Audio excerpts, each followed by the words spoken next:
Ayun, good morning mga ka-viewers. At ito, meron naman akong gawin ito na isang electric pan. Actually kahapon pa tong electric pan na to mga ka-viewers, at hindi ko na assemble, hindi ko na repair. So ayan. So ngayon, ang gawin ko nito mga ka-viewers ay actually nagawa ko na nga ito. Ayan, nailagay na dahil itong stand na to, yan, yun po yung kanyang motor. Ito cover na yan. At ito yung motor niya. So sira kasi yan po ay Hanabishi yung brand niya. Sira po yung motor kaya gusto ng may-ari, nagdala siya ng table fan. So ito na pong table fan na to, binaklas ko na. At ito yung kanyang screen guard at yung LEC. So ito yung kanyang pinaka body or pinaka motor pala ito. So actually naisalpak ko na dito. Ayan, so yan po, gusto kasi sa mga may-ari niyan gawing stand fan. So yung stand na ito, dahil sira naman yung motor niya, so gagamitin daw uli, ang ilagay dito yung yan, yun ang table pan na yan. So ito yung kanyang pinaka-motor. So naisalpak ko na. Yan.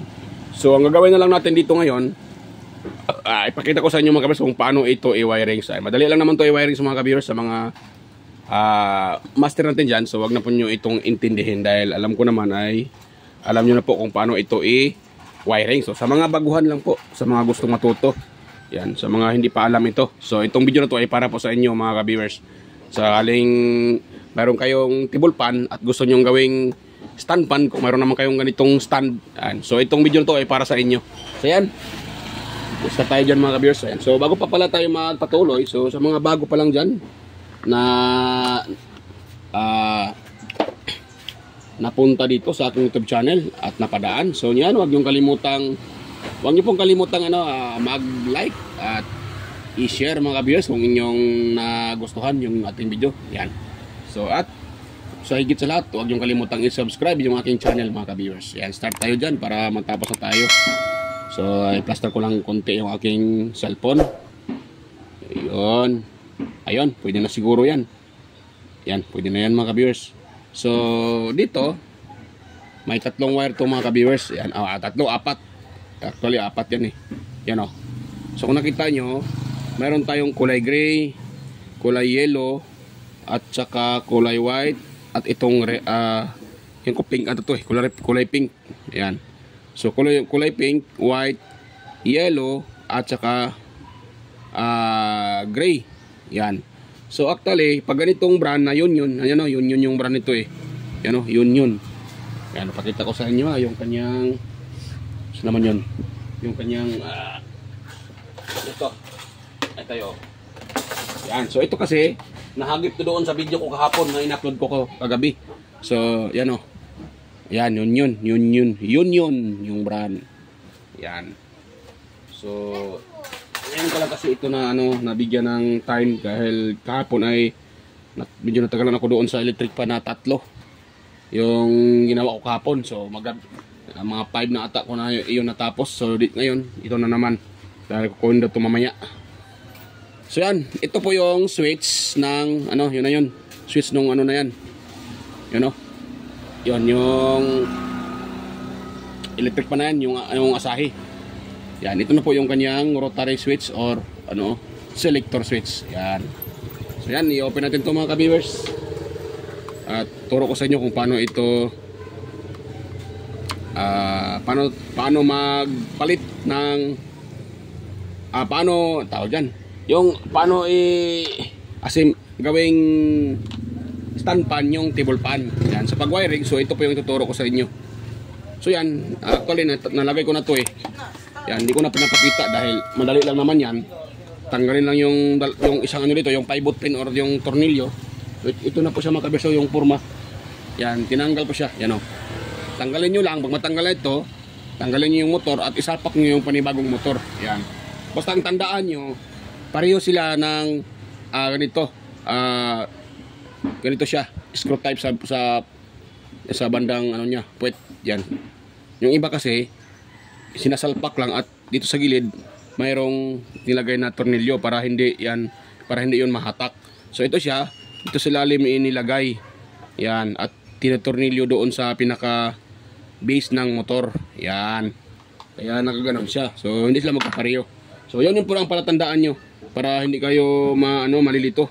Dahil pag hindi sila magkapareho, kailangan yung mag-convert So yung pivot pin ng isa, yung ganito, yun ang gagamitin nyo. Yun. Para kung sakaling insert dito, yung insert type, tapos nakascrew lang. So gamitin nyo yung ganito na mahaba, yung nilalagay lang at nilagyan ng lock screw. So ganun yung gagamitin nyo para hindi kayo mahirapan mga kabiyos. Pero pag pareho lang naman sila na screw type, yung dito, yung pinaka-pivot pin niya, naka-screw lang, katulad nito, ay madali yan mga kabiyos na trabaho. So yan, ganito, tanggal na siya. Ayun, so ito, hindi na ako maghinang dito mga viewers. Yan, dito na lang tayo magtatap ng wire. At huwag natin hinangin. Dahil hindi naman lahat ng nagdi-DIY may panghinang.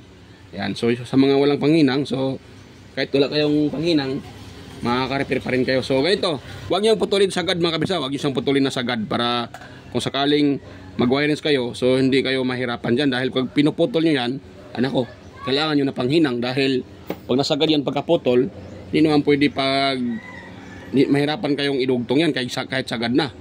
Pangit naman tingnan pag ipulupot nyo lang dito, tapos hayaan na lang na hindi nakahinang, maglulos contact yon.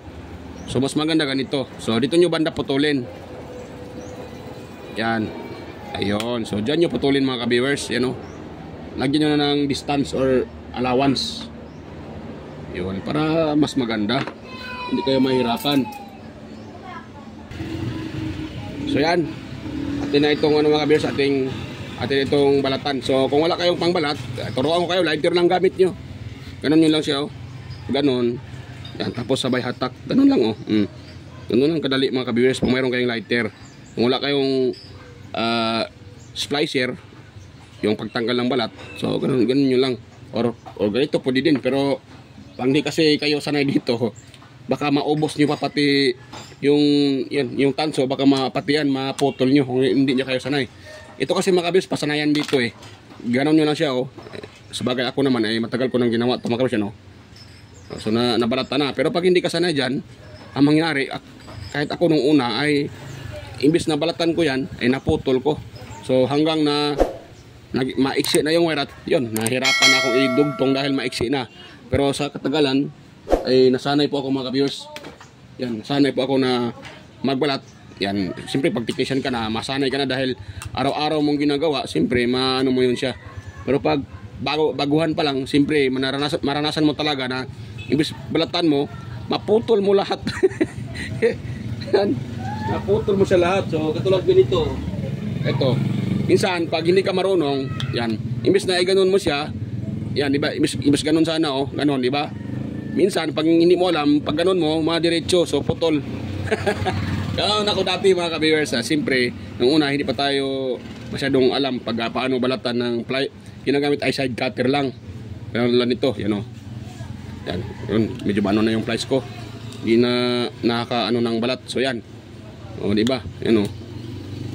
Yan, pasensya na, sinasama ko lang sa pag-ano dahil para yung iba na hindi alam, kung gusto nyo gumaya na ganun, mag-practice na kayo dahil hindi naman basta-basta maano yan.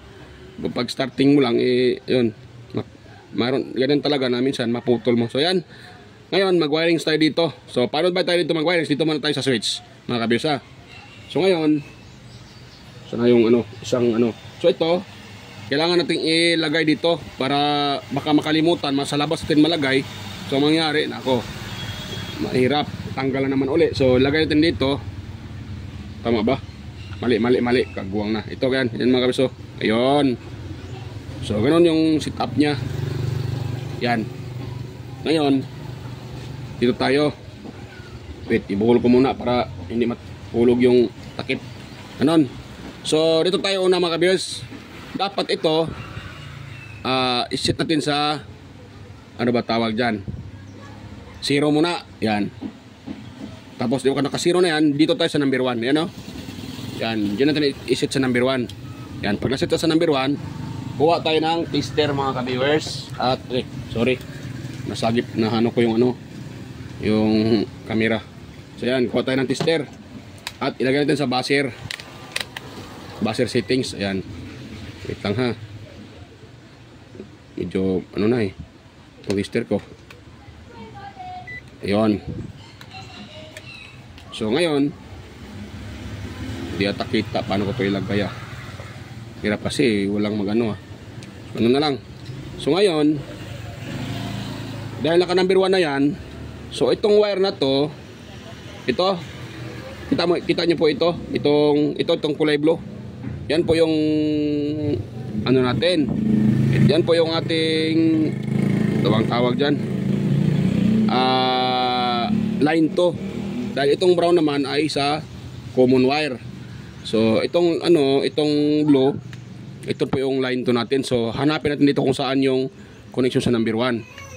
Pero para hindi na kayo mahirapan, pag ganito kasing switch, ito yung number 1 niya. Tingnan natin ha. So dito tayo sa blue. Mali pala mga kabis ha. So ito pala, ito pala ito. Yan. Pero ayaw, hindi nagtunog yung tester. Wait lang ha, test ko muna ang tester ko. Kagwang na. Hindi pa rin nakasit sa buzzer. Ayun. Dapat ganun, tumutunog siya. Dahil nakasit yan sa number 1. Yan o, number 1 yan o. O 1. So hanapin natin dito kung saan yung number 1. Yun. Yan, pakita ko sa inyo ha. O yan, di ba? O, tama pala yung sinabi ko kanina. So ibig sabihin, ang ating number 1 ay gray. Ayan, gray siya, gray. So ngayon, dahil gray yung number 1 dito, so dito naman tayo sa wire ng motor. Ito. So set natin siya sa ohms. Wait lang, bait natin sa ohms. Yun, na nakabaser tayo kanina. Yun, so dito tayo. So yan, tandaan nyo ha, yung sa switch o rotary switch or selector switch, yung kanyang number 1 ay yung gray. So dito hanapin natin dito. Yung common naman dito sa motor na to dahil yun, so puti. Puti yung common. So yung isang test pad lagay ito sa puti, sa common. Dito hanapin natin kung saan dito yung number 1. Paano ba mahanap ang number 1? Pinakamataas na reading mga kabiyos, yan po ang number 1. Ayan. So tingnan nyo. Yun. So dito tayo sa yellow. O ilan yung na-reading natin sa yellow? Ay, mahulog pa ata. Hirap talaga mag-video pag walang Ayan, pag isang kamay lang yung nakaano. Ilan yung na-video na nakuha natin? 490. So sa gray 441.5. So mababa siya kasi dito, ito 490. Yung pink yan 367. So ibig sabihin, yung yellow dahil siya yung pinakamataas 490 or 491 yung kanina Yan. Dahil ito naman 400 yan, 41, so mababa. So itong yellow, ito po yung ating number 1. So itong yellow na to, ito yung i-connect natin sa gray doon sa switch, yung kulay gray kanina. Sana yun? Ito. So itong gray na to, dahil ito ang number 1, at itong yellow naman dito, ito yung number 1 din, mataas. So yan po yung magsama. Hindi yan sila magkapareho ng mga kabes ng kulay dahil magkakaiba yung brand. Yung itong na to, gamit to sa Hanabishi. So ito namang wire na ito namang sa na to ay dual. So hindi talaga magkapareho yung brand. So magkaiba din yung color coding nila.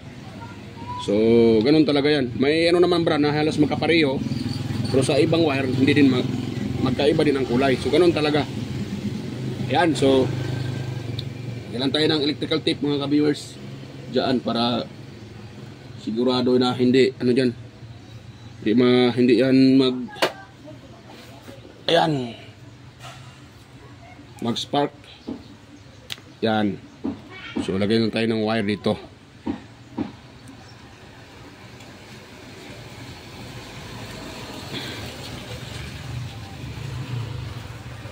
Yun.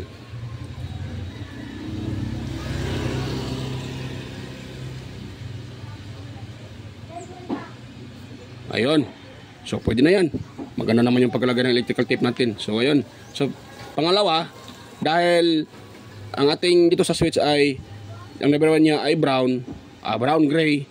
So ngayon dito naman tayo sa yung next niya ay number 2 yan, So ibig sabihin yung pink na to, ito po yung number 2. Yan sa switch ito yung number, ito yung number 1. Brown ba yan o gray? Gray pala.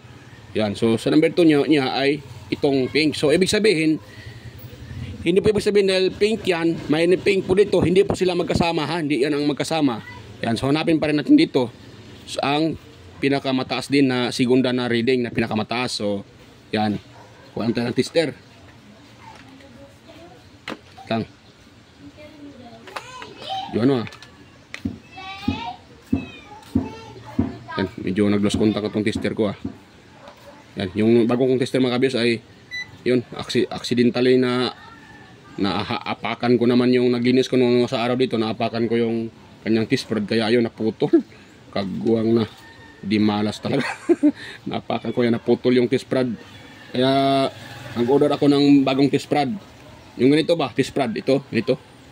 Yan, so nag-order ako para doon sa isa kong bagong tester ko. So ito muna gamitin ko, marami na akong tester dito. Pero nga lang, luma lang. Yan, dito tayo. Napunta pa tayo sa tester. So dito tayo mga kabers. Yan, hanapin natin dito yung pinakamataas na reading dito. So dahil puti ang ano niya, ang common, dahil dual to. Yan, so dual. Dahil yun ito, so puti yung common.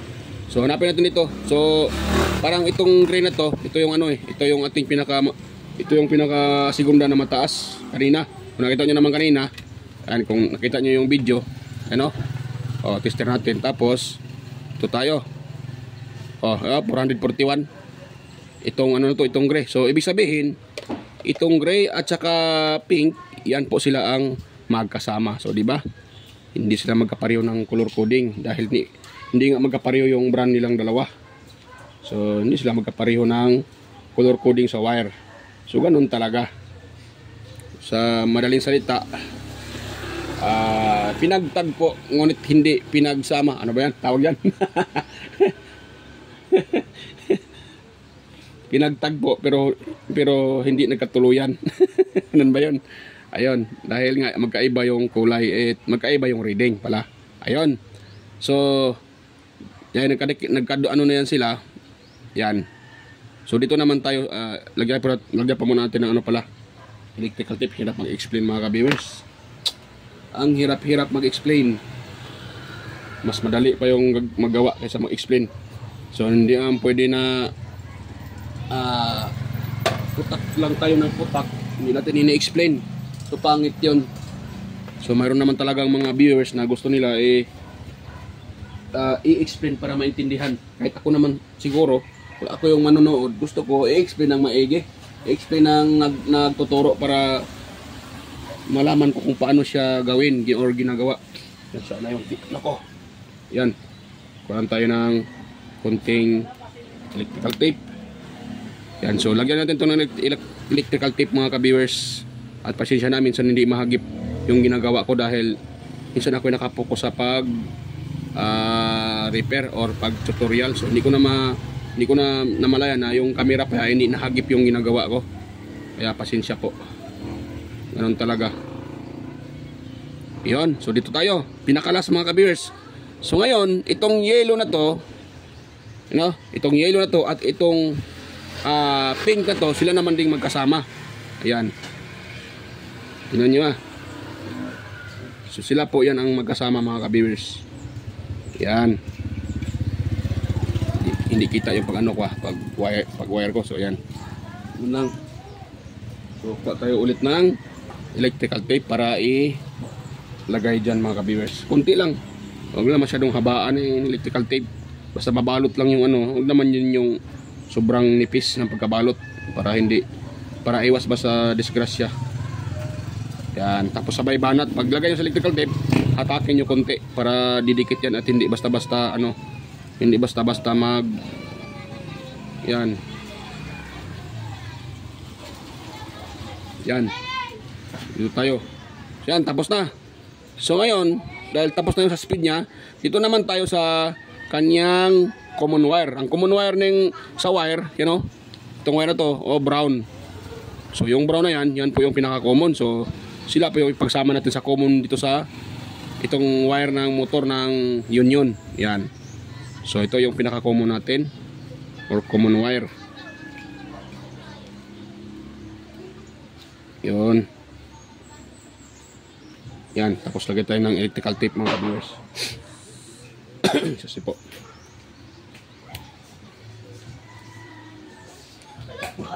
Ayun.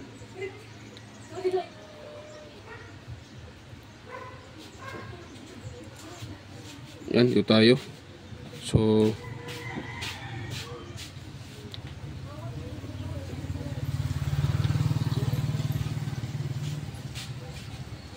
ayun.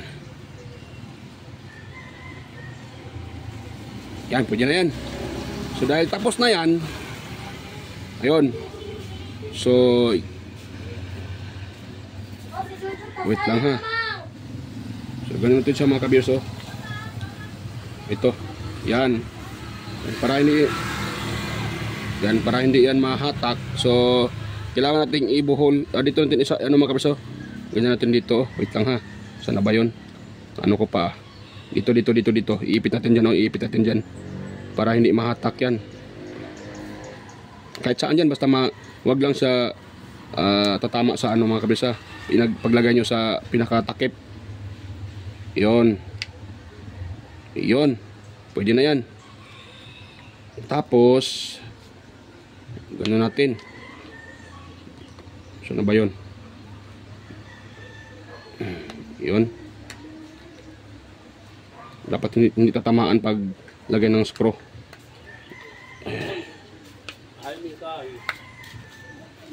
Ayun. Saan na ba yun? Hindi siya hindi papasok pag guwang tong ano to Saan ba yung kanyang ito pala, dito pala to eh. Yan. Ganun talaga minsan sa una mahirap pero sa katagalan ay makukuha mo lang din. Ayun. So ganyan yung plaster niya. So lagay tayo ng yung kanyang dalawang screw mga ka-viewers dito. Sa ulit natin. Parang hindi ito Doon pala. Yun.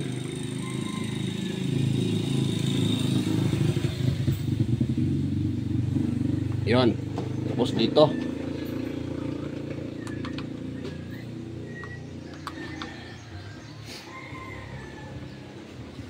Yun. Ganun lang kasimple mga ka-viewers ang pag-install. Medyo madilim yung kuha Yun.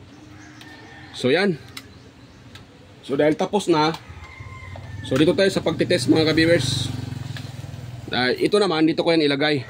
Yan nakaganon nyo siya dito. Yan, nakaganon yan. So mayroon naman siyang holder dito mga ka-viewers. Yan ito yung gagamitin kong holder. So tanggalin ko pala to uli itong nailagay ko na screw. Dahil itong screw na to ay gagamitin natin. Yung kung baka mataas to eh. So hanap lang ako ng screw siguro na medyo hindi mataas. Dahil dito yun ilagay eh. So try ko na lang mamaya. So dito muna tayo sa pagtitest mga ka-viewers. Yan. Dapat yan yung number 1. Yan po ang mataas yung makuha natin kasi number 2. Yan, hanggang bababa yan. 1, 2, 3 hanggang number 3 dapat mas bumaba yung ohms value na mariread natin. So ganun lang ang pag-test mga ka-viewers. So lagay natin dito sa ating yan. Yung test probe sa ating power cord or plug. Yan, dahil naka-zero pa tayo, naka-zero pa yan. Kita ba? Yan, 0. So number 1 natin. Yan, number 1. Ayun, kung nakita nyo, yan nakaka-read tayo ng 493. So yan. Ngayon, dapat bababa yan sa number 2. O number 2. Yan, 442. So sa number 3, dapat 300 na yan. Mas bababa pa. Ayun, 367. So ibig sabihin, good yung ating pag-install or pag-convert sa electric pan na to. So tama yung ating pag-convert mga ka-viewers. Ganun lang pag-convert. So yan, bago ko yan i-test. So pala, i-assemble ko muna yan mga ka-viewers. So pag-assemble yan, dahil isa ulit lang naman dito yung mga cover. So hindi ko na ipakita. Marami naman akong mga video dyan kung paano i-assemble yung cover ng electric pan. Yan, so i-post ko na sandali mga ka-viewers para na nahaba to video natin. Balikan ko na lang kayo pag na-assemble ko na dito. So yan, stay tuned lang ulit mga ka-viewers. Yan. So ayan mga ka-viewers, tapos ko na pong ma-assemble. At yun na po siya. So yan, nakita nyo. So ayan, okay na siya mga ka-viewers. Yan, na-assemble ko na. So hindi ko muna nilagay dahil pakita ko sa inyo kung anong ginawa ko dyan. Dahil mahaba talaga yung kanyang mahaba yung kanyang tornilyo. So ang ginagawa ko dyan, tingnan nyo muna siya mga ka-viewers. Ayan yan. Yan. Nilagyan ko siya ng malaking yung washer o buwas ba lock. Yung lock sa bolt ba, pinakalock ng bolt. Yung nilagay dito, wait lang ha.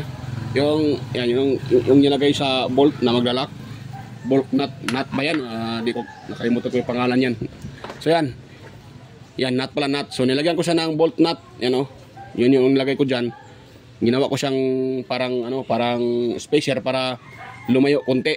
Dahil napakahaba ng kanyang ito namang original nito na screw. Hindi na pwedeng gamitin dito dahil siya, maiksi din. So hindi na naabot. So ginagamit ko yung sa screw ng mga kabers ng doon, yung electric pan na yun, yung stand pan. So ito na siya.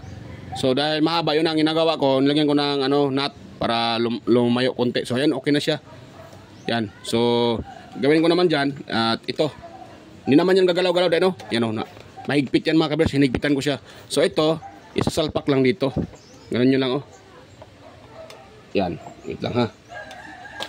Yan, medyo Iyon, o ganun lang oh. Yan, pangit naman pag ito ay nakalawit dito, nakalawit yung ito, no? Gagalaw-galaw pag hindi ilagay sa likuran. So mas maganda, yan, mas maganda tingnan pag nakapatong dyan yung kanyang box, switch box. Yan. So yan. Yan, titest natin mga kabers at hindi na muna ako mag-shoutout. So sa next upload ko na lang ako mag-shoutout mga kabers ha. Sa next upload na lang tayo mag-shoutout. So yan, titest natin to para makita nyo. Yan, number 1. Yan, 1 mga kabers oh. Lakas pa din siya mga kabers. Lakas yung kanyang yan, no? Yan, so number 2.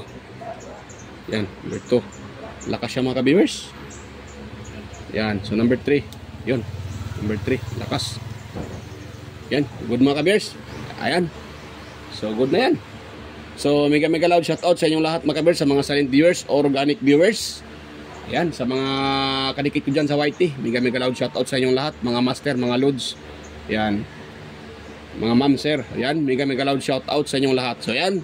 Bye-bye na mga kabers at okay na yung aking okay na yung aking conversion table pan into stand pan. So ayan.